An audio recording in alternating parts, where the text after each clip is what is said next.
think I've never been good at anything that's useful to society or other people. So that would be pretty exciting. I can talk. Yeah, we can all talk. Listening- That's what We we're can doing here. we can talk. I can write. Like I'm writing furiously now because on this podcast I've been telling people to go to my website to read my writing, and then I realized I hadn't put anything new up in like a year. Yeah. I can beat Mega Man 2 without losing all my lives. I can't do it on one life yet, though. Yo, Hollow Knight Yeah. is the shit, man. It is Oh, man. one of the greatest games I've ever played in my life. I'm just starting to get sick of it, and I've put about 60 hours into it man. in the last couple weeks. I've been playing And a I'm lot about- more slowly, but it's incredible. I'm up to, you can get 112% is the most complete you can get. I'm at Damn. 83 and I'm about to fight the last boss, and I'm like, it's good. I don't need to check out the rest. Yeah. I don't know how to make time for video games at this point in my life. It's been so long. I do it while I'm listening to podcasts, so I tell myself that I'm being efficient in combining my two main hobbies, and so the same way that like I'll practice guitar while me and Laura are watching TV, and it's the reason she'll eventually divorce me, but then I still maintain some of my skills. Vocal exercises and wrestling on low volume. Oh, is yeah. a big part of my life. We were roommates. I remember you doing that.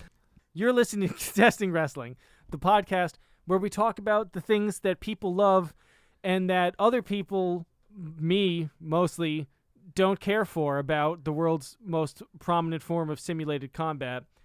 My name is Evan Burke. I'm a writer. This is part 2 of our first 2-part series.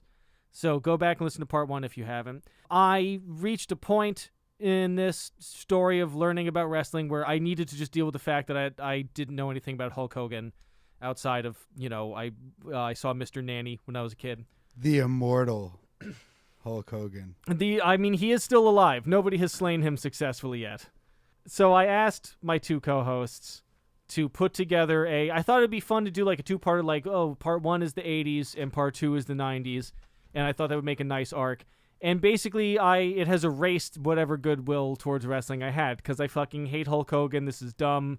This whole enterprise was dumb. I feel like I was suckered into liking some matches before, and then only to have the mask torn away and the true pulsating face of wrestling beneath it. I will say one thing about Hulk Hogan. In the last few years, due to his recent infamy, he has very much been kind of excised from the wrestling landscape on every level. Not just that he wasn't there, but the new fans who have come into it in the last few years haven't heard of him. His role in the mythology has been removed to a degree that is really good for wrestling as an entity. They're bringing him back, though. They are bringing him back, but he comes out and he doesn't get huge pops. Right, he comes out and he's just another one of the old guys.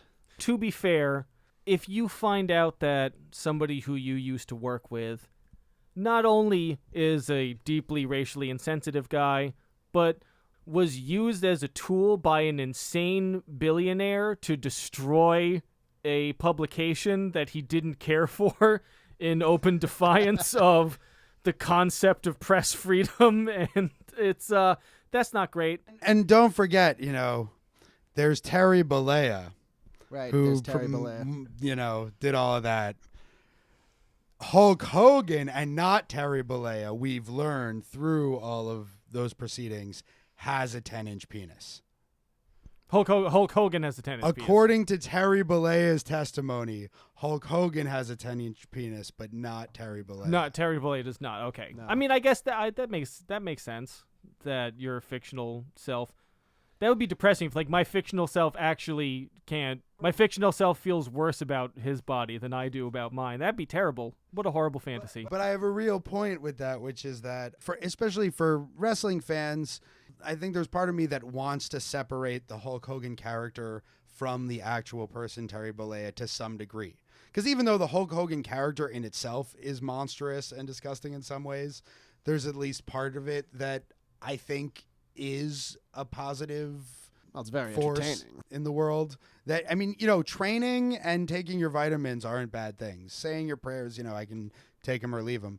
But if he really was that character that embodied those things and fought for them, that isn't, I have some kind of positive, some affinity for that character still. I guess I've never really thought about this before, but I would imagine that every wrestler really does have a wildly different relationship with their character. I imagine that it's all, for some, it's a projection of their fantasy. For some, it's something that they think is hilarious. For some, it's, I don't know, honoring something that Some, it's a character that was just assigned to them by the promoter. The more you have to live it, the more complicated I'm sure it becomes for you. So I could see Hulk Hogan, I could see Terry Bollea having a more complicated relationship with his character than any other wrestler by far. Because even the more popular wrestler historically, The Rock, I feel like The Rock's character was not actually very different from The Rock himself. You'd be hard-pressed to find a difference now, especially.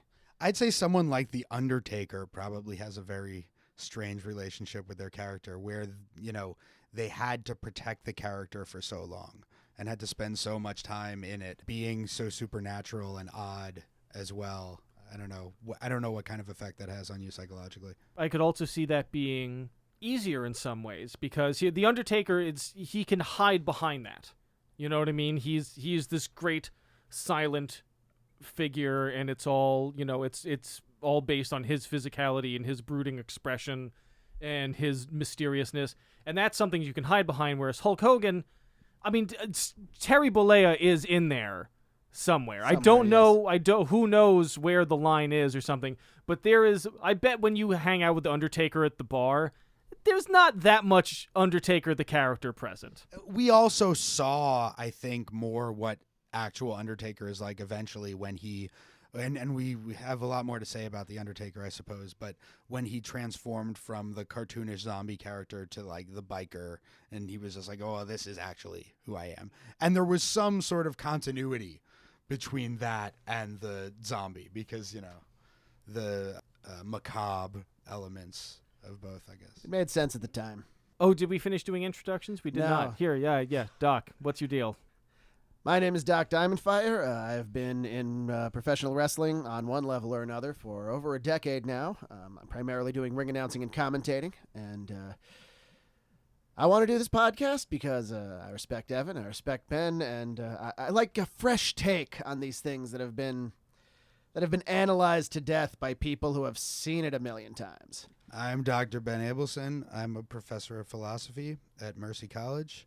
I've watched a lot of wrestling over the years and probably spent too much of my mental energy thinking about it. And so I have some things to say. This is the 90s of Hulk Hogan. Of everybody. We all were in the 90s. That's how time works. But all right. We're dealing with the 90s era of Hulk Hogan. So some of this happened when Doc and I were already watching wrestling. Which we both started independently of each other sometime around 1992. Okay, and the first match that we watched is from 1990. Yes. So, still felt like ancient history from my perspective as a fan in 92 and beyond. What are the details for these three matches?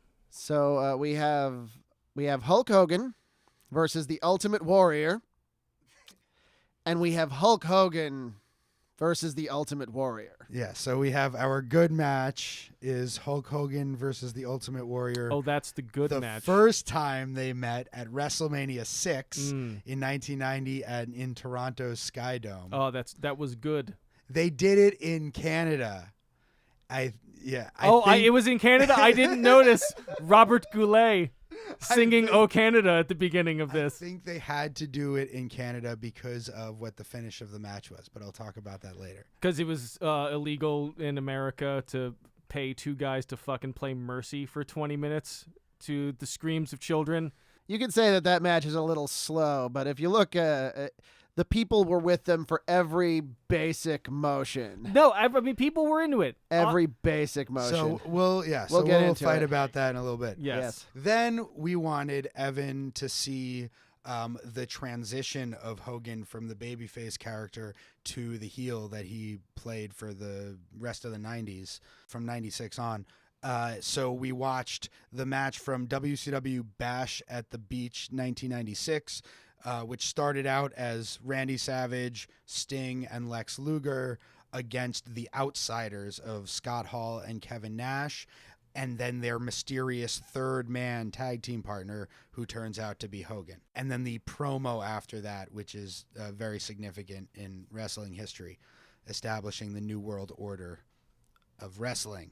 And then our bad match is Hogan facing the Warrior for the second time, now 8 years later, 1998, WCW Halloween Havoc. I will say for that match, the character of Hollywood Hogan makes so much more sense to me than the character of Hulk Hogan. Yeah. That as much as I still did not care for the actual wrestling in any of these matches, the last match was a breath of fresh air.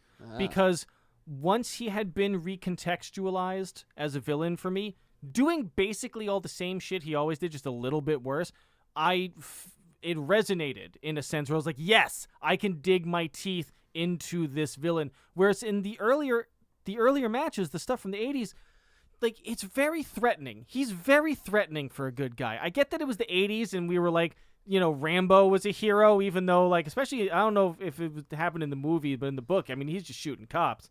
Like, and then, which, I mean, is, you know. There's a book? Rambo is based on a book. The first Rambo is actually based on a book. Yeah. First Blood.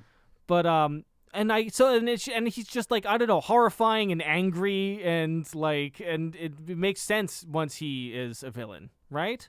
Yeah, no, totally. It's amazing that they had Bobby Heenan on commentary for the heel turn, because Heenan's like, what have I been telling you all these years? You know, he's always said Hogan's a fraud, and, you know, he doesn't actually believe any of the stuff he preaches, and he's actually the bad guy, and he's a hypocrite and this and that. And then he showed that was the case. He proved Heenan right. He did. It's amazing. So I'm going to talk about cultural appropriation twice during this episode. My first point is that I think that culturally, if you look back through media, white people stole the idea to have a nice butt from J-Lo in 1998, right? And because if you look, there were no nice butts in the 80s. Nobody had a nice butt in the 80s.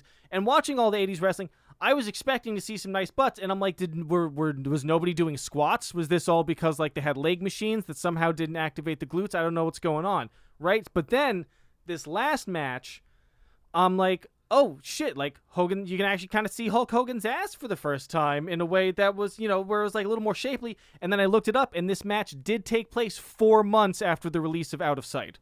Oh, there you go. So my theory is still holding. I cannot contest your theory, except to say that I think if you look before the 80s and like the Vince and Hogan era of wrestlers, you'll probably see bodies that are more like human shaped and like evenly strong throughout, whereas, you know, in that particular era they were all very, you know, top heavy and had like a very, you know, like the largest muscles. Arms in the world, as Hogan Yeah. repeatedly Rather says. than useful Really muscles. brings that up a lot. Yeah.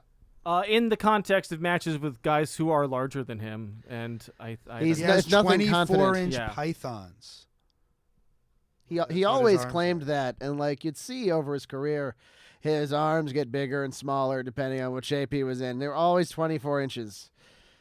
He in 1994, when he went to WCW, he toned down a lot, and he got really skinny. He lost like 50 pounds or something like that. And then he ended up, when he turned heel, he toned up again. He bulked right He back bulked up. yeah. He bulked down to do movies, you know. And also, And he did. yeah, it seemed like, oh, this is a good thing for a guy who's aging, you know, to Yeah. do. But he still had a few more years where he needed to be on top and needed to have those. He bulked right back up to pythons. 300 pounds as soon as it became profitable for him to look like a cartoon villain again. So, all right, the first match, Hogan Warrior, yeah.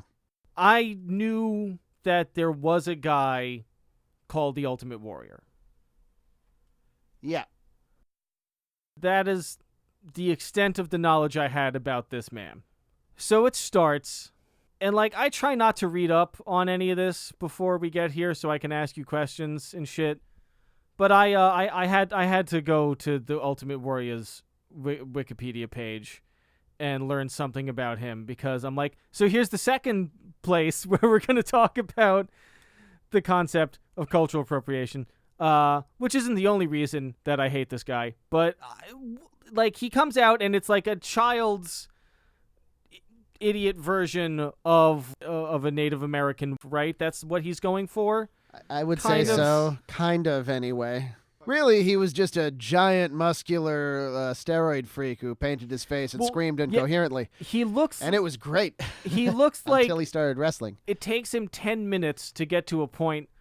Not 10 minutes. I guess towards the end of the match, I feel like he looks like he has come to really regret making such an energetic character. Yeah. Because he has to go around pumping his fists and collecting spiritual energy. That incredibly long distance to the ring. He's totally blown up by the time he gets there, I'm sure. Like, how could you not be? And he's too large. Like, once again, he's another guy who is too huge to really move very smoothly. Here's how I like to put the Ultimate Warrior in context. Like, if Hulk Hogan is the embodiment of, like, the neon 80s up till that point, the Ultimate Warrior is the human embodiment of that little period right at the end where they take the neon everything and just start slapping a bunch of other crap on it to make it shinier and whir louder, and like you put on 3D glasses and it shows something else. Ultimately, there's not much soul behind all of that, but it was the logical conclusion to everything that had happened before, which is why, as a good guy, Warrior started getting bigger reactions than Hogan, and Vince noticed, and they were like, okay, maybe we can do this as the big passing of the torch match between Hogan and Warrior, and it worked very well. I see why you don't like it. It's very slow. You don't like slow matches. Now, and I will say, once again, like I said last episode, despise the actual wrestling here, hate the style, I feel like I can extrapolate a personal hatred for everybody involved. Promos, amazing. Oh, you could watch Ultimate Warrior promos all day. I could watch, seriously, like, I was blown away. He shoves the guy aside and says, "You're nothing but a normal." Right. And instantly, I'm like, okay, this is a baby face, by the way. Yeah. They're both good guys. But that was the attitude at the time. I had to say, like, as much as it's a cobbled together racist caricature, he also has a mythology. He clearly has a mythology and a language and a whole like system of belief that, once again, is like a thin, shallow puddle, but it's wide. Yeah. I can tell he's got some things he clearly really believes this. Oh, yes. And then later on in life, he went on to be a more homophobic Tony Robbins. He died mysteriously, right? So he finally mended ties with the WWE after being at odds with them for many years. The relationship between them was so bad that the WWE actually put out a DVD called The Self-Destruction of the Ultimate Warrior that was basically just a hit piece. They got everybody to say the worst shit they could possibly say about him. Whoa. So the question was, how did Warrior die? So it was a hit piece. They filmed a hitman killing him. That's right. I No. was right in episode 1. He is a professional murderer. No, but not Brett. you are not Brett. You are correct to start there, though. I'm sorry. Go on. Yeah. So then the Warrior, they made peace. Vince and the Warrior. Warrior comes in. They put him in the Hall of Fame. It's a big emotional thing. He gives a big speech. Everybody loves it. They put out this documentary about him that's very laudatory. Then he comes out on Monday Night Raw the next night, gives an even more emotional speech, and then goes to the airport and dies, collapses on the way to the airport. On the way to his hotel, I believe. And he dies dead. like that night. I don't think they released the very specifics, probably of a heart attack. Something like that. It seems like there is a point at which, like, you should try to stay in shape as you get older. Yeah. There's an ocean of scientific evidence to suggest that regular exercise is good for as long as you can physically do it. But there's got to be a point at which staying that ripped and not just ripped, but like bulky, because it's not like he's shredded. Yeah. He is a big dude. He, once again, like, I can see the bodybuilding influence here. Oh, very much. In the poses, in the way they fight, in just the way he carries himself. He seemed to take way worse care of himself than even Hogan that entire time. Like, you can see the difference between their bodies in the 1990 match and the 1998 match. Like, Hogan had like bulked down and then bulked up, but he still looks like pretty solid. The Warrior, his skin looks like it's crumbling in a weird way. He looks like he both did more steroids and more cocaine. Yeah, I believe. I wouldn't doubt it. I mean, like, I guess maybe he's one of those guys that's just naturally got that kind of like manic, aggressive, violent energy. oh sure, But I mean, he was in there, that's for sure. But and I mean, I can't tell you exactly how many drugs he did over what period of time, but you know, he wasn't taking care of himself. Why are you you could tell. here? Well, to lend my expertise on the general subject. I need charts. Drugs charts. Good luck. I don't think they kept the records of all that kind of stuff. But yeah, you could tell because he would run to the ring and already be out of breath. He didn't do anything but, you know, chest press and shoulder press all day long. And it made his body look very, very impressive.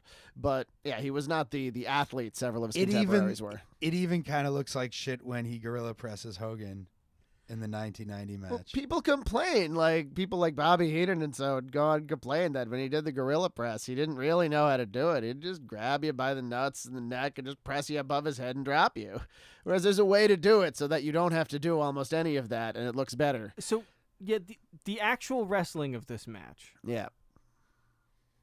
It's iconic, right? It's them acting out this sort of Superman versus Superman 2. Mythological battle, yeah.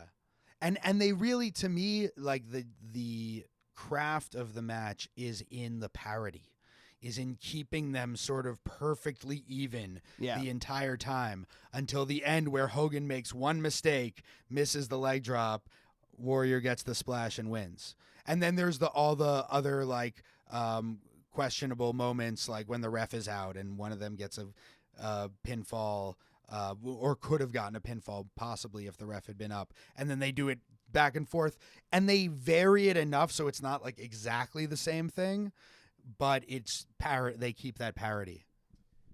Did you enjoy this match as children? Oh, absolutely. When I saw it, yeah. It was the match. It was exactly sort of what I envisioned in my head when I thought, like, oh, Hogan's gonna fight the Warrior. Like, how could they do anything to each other? They're both so powerful. Right. I did get a feeling from it that even though it was taking place in 1990 and this kind of and this style of wrestling had been going for a while, it did feel like a platonic ideal of a certain style of wrestling and a certain conception of wrestling. Yeah. The one that we watched a failed version of, I think, actually we could say that about two different matches that we watched.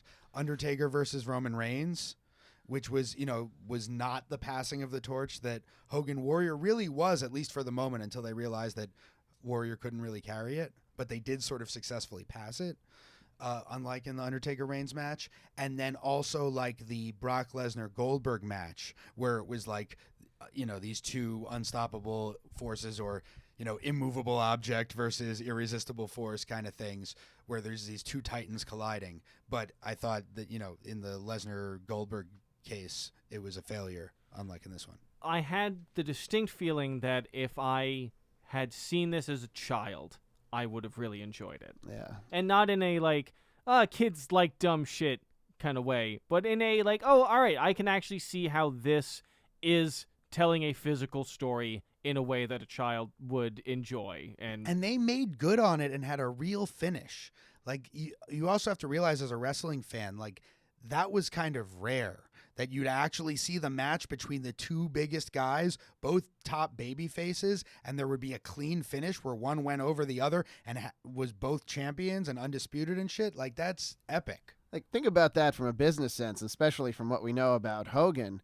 He went into the match knowing, all right, I'm gonna lose. It's gonna be very even, but at the end of the match, Warrior looks better than I do, and it's my job to make sure that happens. Then he takes my title, and then I hug him, raise his hand, get on the podium, look sad, and get carried off the loser. He had to do that and trust that it wasn't the end of himself. from the guy who did what he did to Randy Savage the year previous. Right. Oh man. What would have wrestling history been like if Savage had beaten Hogan at WrestleMania 5 and like he had lost to Warrior at WrestleMania 6? Yeah. Or not. Or, I don't know. I can see the value there. I can see the history of it. That said, this kind of felt like two guys getting paid a bananas amount of money to play Mercy or do the fucking hug again. Every fucking match we watched had a hug in it, like a multi-minute hug. This one might have had the longest. On a stage with an They audience. went back and forth with it. Yeah. Especially the knuckle lock was, The Greco-Roman knuckle lock or test of strength. But look, I'm going to Which, defend yes, that. we all know as Mercy. I'm definitely going to defend that in terms of just the performance of it. They lock their fingers. They go at each other. They hit each other in the chest for 20 seconds.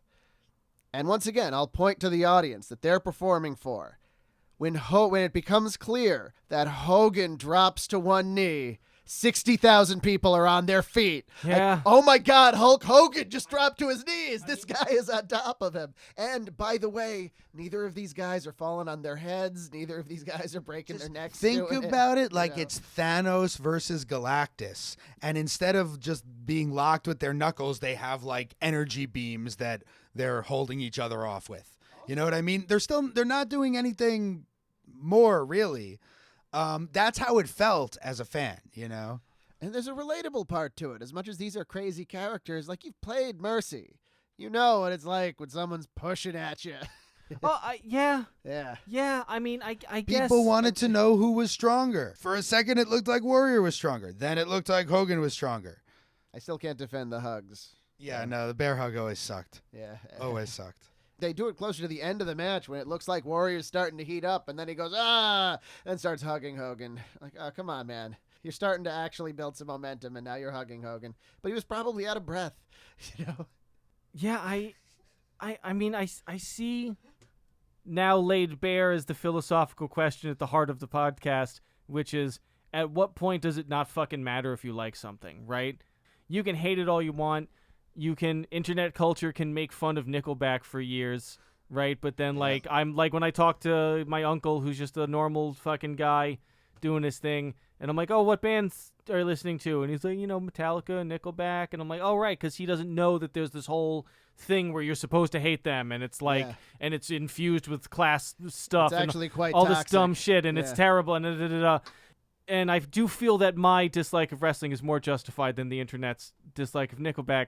But I don't know. But also, I'm wrong. Like, that's the thing. Like, this is where I'm so torn. I'm so torn because it's also the way where, like, as the older I get, the more I want to be understanding of things. The more I am empathetic of things.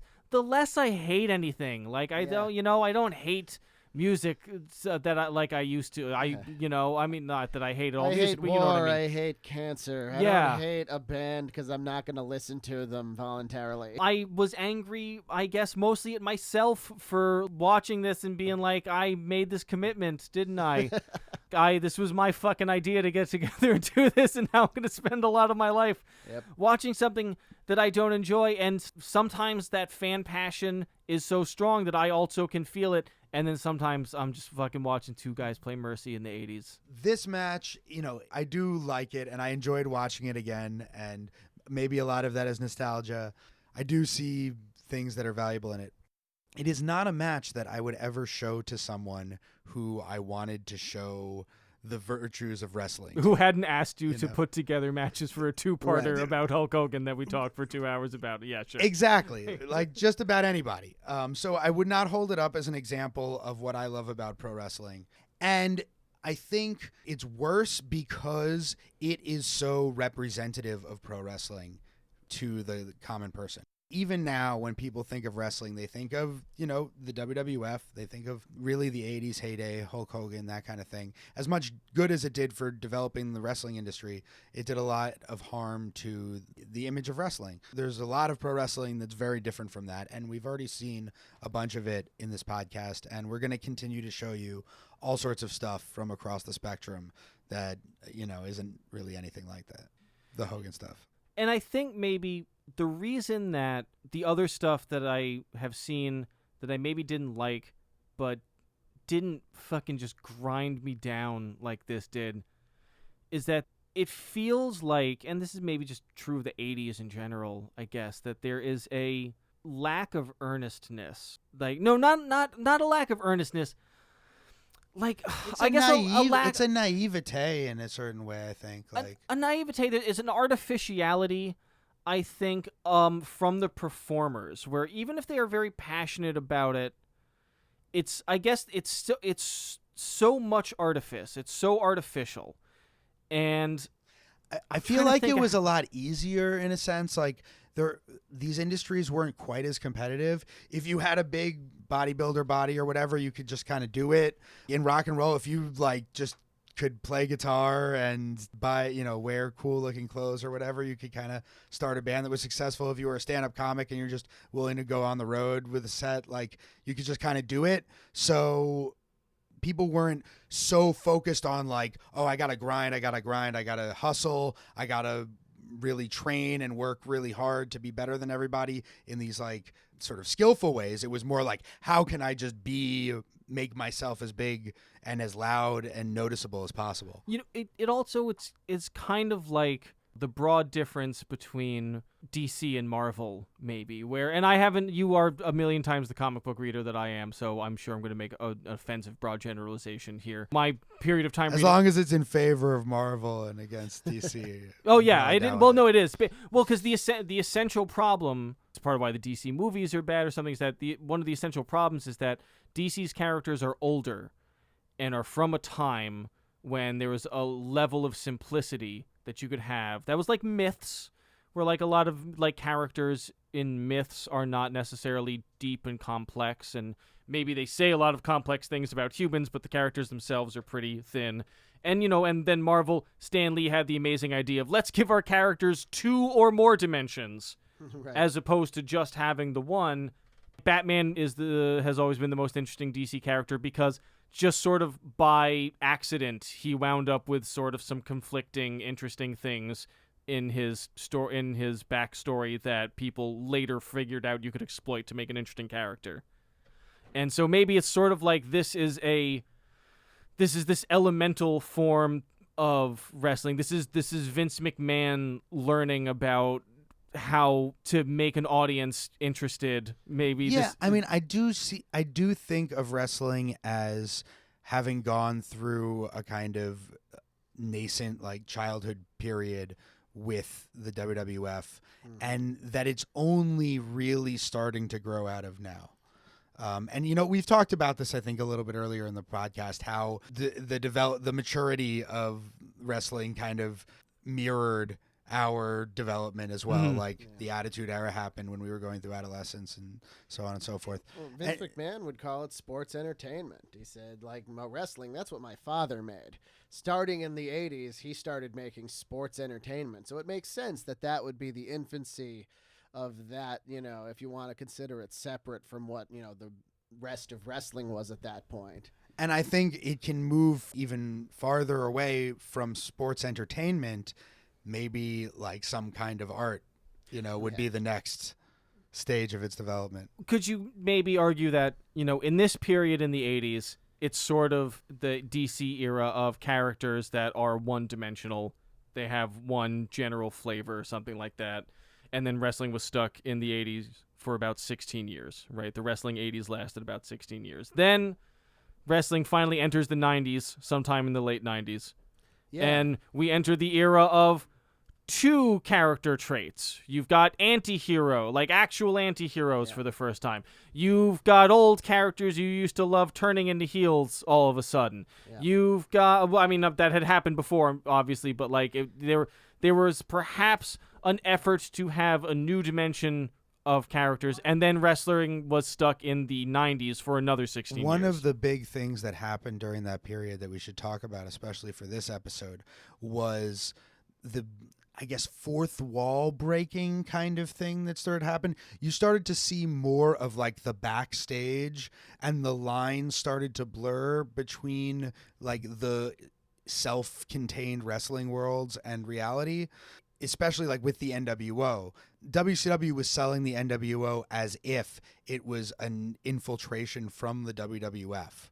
That had been planned years in advance, and it was Hogan, and now it was Scott Hall and Kevin Nash. So they were playing with the borders of reality in ways that they hadn't before. WWF and WCW would largely ignore each other's existence when they were competing before this. WWF especially would never want to acknowledge that there was any wrestling that didn't exist that they didn't put together. They know that you could acknowledge that they were, but like even when established wrestlers would come in from outside, they'd usually give them a new name and a new gimmick and not reference almost anything they'd ever done. This wasn't a hard and fast rule, but most of the time. And that's what made it so interesting when, Scott Hall and Kevin Nash showed up in WCW. And Scott Hall's first, he debuts by coming in through the audience during a match. He just gets in the ring, and the people in the ring act like this, like they just leave. They don't attack him. They don't acknowledge him. They're just like, and they just go. And he gets the microphone, and he says, "You know who I am, but you don't know why I'm here." And that was a revolution in and of itself. And within a month or two, they had this match where they needed a third guy. And after Hall and Nash, who were two of the biggest stars in the WWF at the time, left, people were thinking, well, who could the third person be? Is it another person from the WWF? There were a few people that, it could have been. I just wanted to riff off something that Doc was saying about the sort of rules, the unspoken rules in wrestling, and how the promotions relate to each other. They wouldn't mention each other. You don't say people's real names, right? They're all sort of implied by kayfabe and by the fact that it's a sort of fictional enterprise. But that's part of what promoters do to sort of mess with the fans and play with their disbelief and try to get you to think, oh, well, maybe this kind of thing is real, by sort of breaking one of those unspoken rules. And the rules are ironclad enough that they feel like, absolute laws to a fan. So any kind of transgression of them feels sort of dangerous and, and unpredictable. So when Hogan comes out, it's presumed, at least supposedly presumed, that he's there to fight Hall and Nash. He'd been the top good guy in WCW for a few years, almost since he had left the WWF. There were a few months there where he actually wasn't wrestling. And then he turns on WCW, and it made sense. He wasn't the same superstar in WCW that he was in the WWF. A lot of the hardcore WCW fans who pointedly watched that company for years because they didn't like Hulk Hogan and they didn't like the WWF cartoon wrestling, didn't accept Hulk Hogan coming in, bringing in all his friends. Beating Flair. Now. Right, beating Ric Flair, who's somebody we've talked about very little on this show, and we're going to have to get to at some point. And he comes in and he just turns on WCW, and then he cuts that immortal promo where, he talks about real life. He says, Ted Turner promised me movies and a lot of money, and I don't think he's delivered, so I'm the show now. I had a question about that. Yeah. So at what point, what year did Vince start coming out as I'm Vince McMahon, the owner of WWF? Late 97. Television, and when yes. did this happen? Mid 96. So all that stuff with Vince and the screw job and Austin and stuff is WWF desperately trying to survive when WCW is beating them in the ratings because of the NWO. Interesting. It's the only time since the WWF became the biggest wrestling company that another wrestling company was bigger than it for any period of time. About a year and a half, WCW was on top. And because you were right, the WWF extended the 80s as long as they possibly could go. And when WCW brought itself into the 90s with some more interesting storytelling, everybody just flocked to them. When he starts addressing Ted Turner, aside from the obvious Marxist undertones, I really was impressed by it. I was like, oh, this is the first time, this must be where Vince finally realized there can be no greater villain than the guy who owns the goddamn network. Well, actually, so Hogan calls him Billionaire Ted and says a couple of other things. He calls Mean Gene Okerlund Scheme Gene. I think Scott Hall did. They got that. So earlier that year, desperate to get back at WCW, WWF launches these sketches, these billionaire Ted sketches, where they totally like satire Ted Turner, and they have the Huckster and the Nacho Man, Two and they're really old guys dressed as Hogan and Savage. they have walkers, and they had a geriatric match at WrestleMania between them. Which was pre-recorded. They didn't do it in front of the audience. The match was mostly them getting in the ring and then falling over and having heart attacks. So Vince had already made Ted Turner into a villain through that.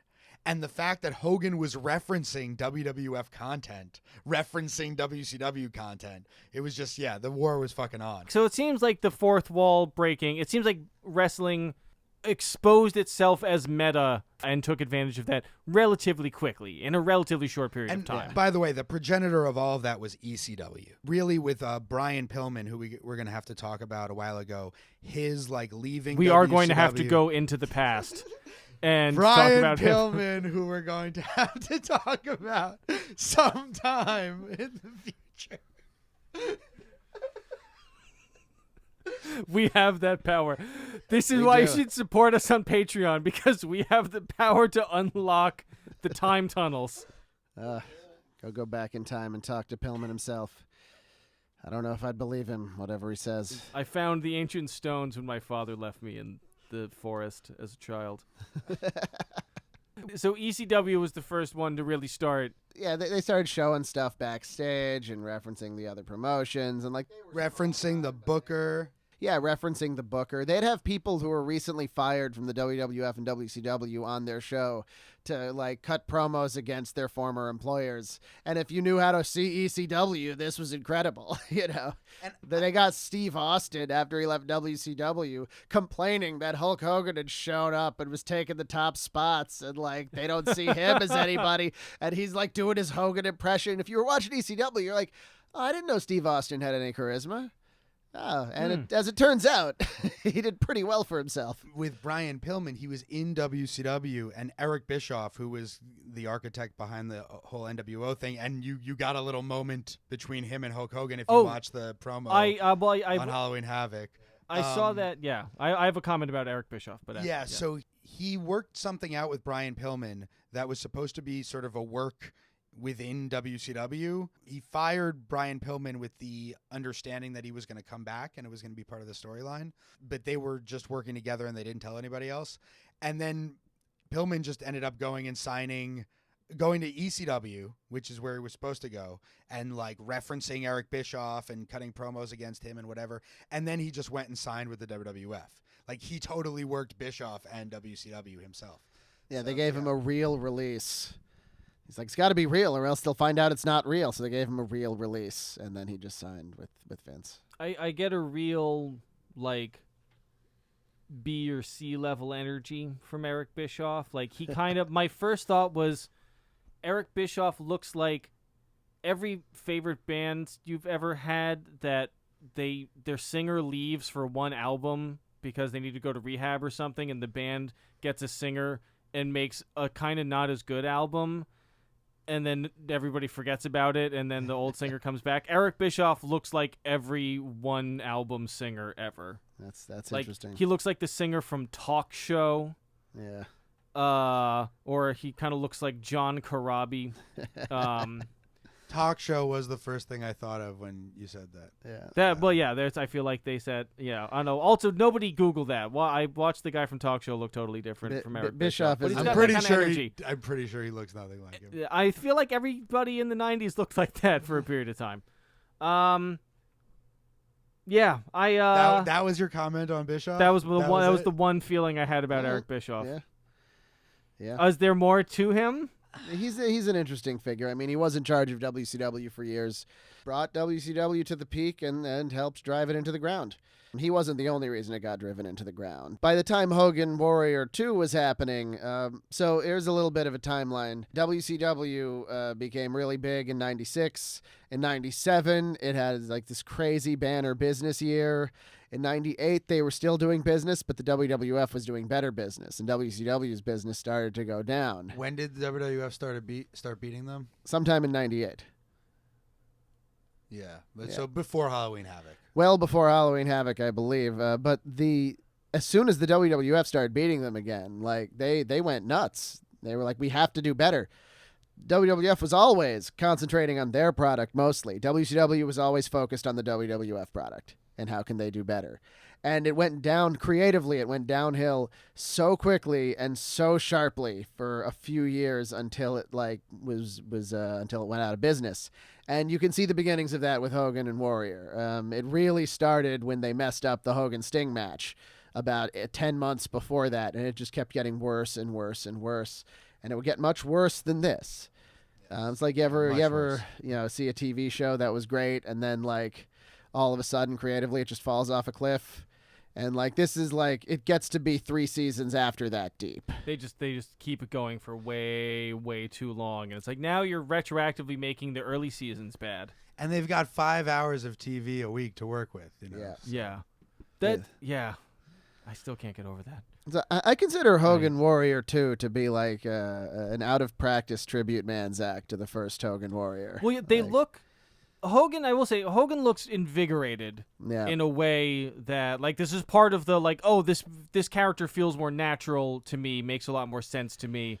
He was wrestling a couple times a month instead of 5 times a week. That's he seems happier. He looks like, before this he had looked tired. Now he looks tired in a way that's, like, age-appropriate, sort of. Like, he doesn't look that bad. Warrior looks fucking terrible. I feel like you shouldn't be in that kind of shape for very long. Hogan kind of revels in being in so much better shape than the Warrior in the match too. He like pulls out his couple of little like technical wrestling, chain wrestling spots, and Warrior just like makes lost. Warrior look like a fool. Yeah. Because Hogan can do some like slick wrestling moves. He never really had to. You see it more in his Japan work. Yeah, he toured Japan a couple times, and you can see him do it there because it was style appropriate for that audience. But his fans wanted to see him just punch and, suck air. So he did. But yeah, he made Warrior look like an idiot because Warrior couldn't do any of that.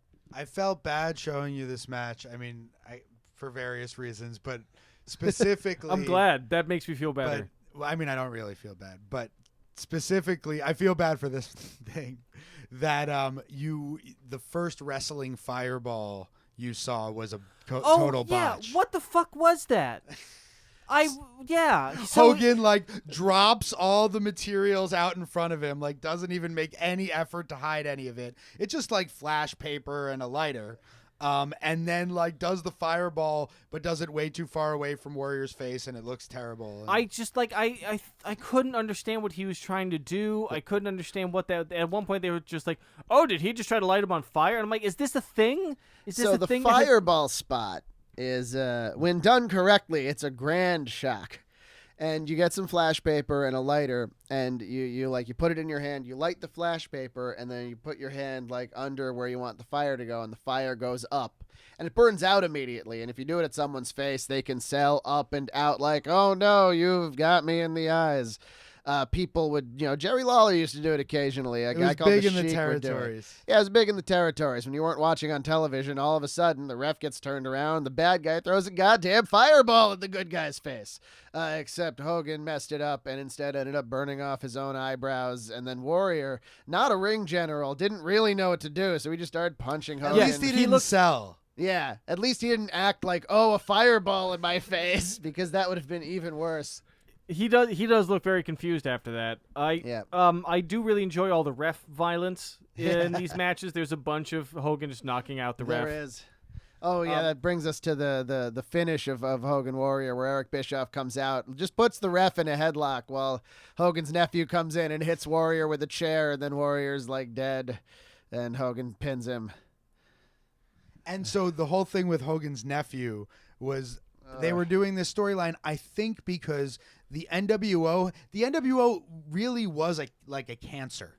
Like it kept growing, they kept adding members, and it became so bloated that it like didn't really mean anything. And then the storyline was that they won. Like NWO basically, because Bischoff turned out to be a member of the NWO and he was the guy in charge. So then they were just in charge. And so I think this was like becoming friends with your boss on Facebook. I think this was an attempt to like kind of make it mean something again, but it was very much too little, too late. Right. Poor WCW. It was really going good there for a minute. Do we have any final thoughts before we start wrapping this up? I have none. This erased my thoughts. You know, Hogan Warrior is an interesting case because it's not really a case where the value was in the actual wrestling a lot of the time. It was in the characters and the build-up. And we saw two very different matches, yet two very similar matches. The crazy thing about Hogan is, like, we were all sick of him, the babyface shtick, by 95 or whenever when he went to WCW, and certainly sick of it by the time he turned heel. The heel thing was great, and then they drove that into the ground so much. Like, we got so much of that by the time the Warrior match happened, we were all sick of Hogan all over again. With the heel character. Also, at this point in the WWF, like, Steve Austin was running hot, The Rock was coming up. They were putting on a really exciting on-culture show in 1998, and it was just more compelling. I mean, I wasn't really watching wrestling then at all. Well, you didn't like the Attitude Era, like, almost at all. No, I mean, I like the early Attitude Era. The Shawn Michaels Attitude Era, not the Bret Hart. Yeah, until yeah. Bret's gone, pretty much. And then, like, some of what Foley did in 98. Well, Foley's a whole other story. I've been thinking about what I want to do for the next episode because I want to move away from doing specific wrestlers for a little bit, get into either some events or some general things. And so I'm going to propose this idea, and y'all can veto it if you want, if you feel like it's because I feel like you've referenced that it's been overdone. But... Right. So this is a story that I kind of know because I've heard about it on other podcasts, and it's something that that you say that other wrestling podcasts have covered to death, but I would like a more in-depth explanation of what it was, what it meant, what led up to it, what the fallout was from it. You look like you know what I'm talking about. Oh, boy. Yes. You're looking to get screwed, Evan. I am. I would like Oh, you to boy. screw me with the knowledge of the Montreal screw job. Or, Man. well, then you're screwing yourself, Yeah. Evan. You're screwing Evan. Evan's That's going to be screwing Evan. pretty much what I do. That's pretty much my whole life up until You want this to point. talk about the Montreal screw job? We'll get some material together, point you at it, and we will... Should we do Richter Spider Oh, boy. as like the other screw job? We'll just do like all screw jobs. That's good. Richter Oh, Spider. wait, there are multiple screw jobs? Oh yeah. Well, Wait, so what? All right, All well, right, all right, so I'm gonna, all right. yeah, the we're gonna, okay. Montreal screw job is the most Next famous one now, but week. yeah. Prepare to get screwed. Excellent. This has been Contesting Wrestling. You should follow us on Twitter @ContestingW. You should go to our Patreon, patreon.com/contestingwrestling. If you give us $5 a month, you get all kinds of premium content, like watch-alongs, bonus episodes, that kind of stuff. Or you can give us $1 a month and just be awesome, and we'll love you for that. And you don't get access to the free stuff, but you get our appreciation. And eventually, if we can quit our day jobs, you'll have a way better podcast and more content. Yes, please give us money. Yeah. The more money you give us, the better this show will be. And you can check out my writing at evanburke.biz. Follow me on all social media at evanburke, etc. And once again, my name is Doc Diamondfire. Follow me on Twitter at Dr. Diamondfire. That's at Dr. Diamondfire. I'm available for bookings for, ring announcing, commentary, and even wrestling. So follow me and at me, and I'll see you at the shows. I have been and continue to be Dr. Ben Abelson. You can follow me at ScribeBen on Instagram or Twitter. All right. Thank you. This has been Contesting Wrestling.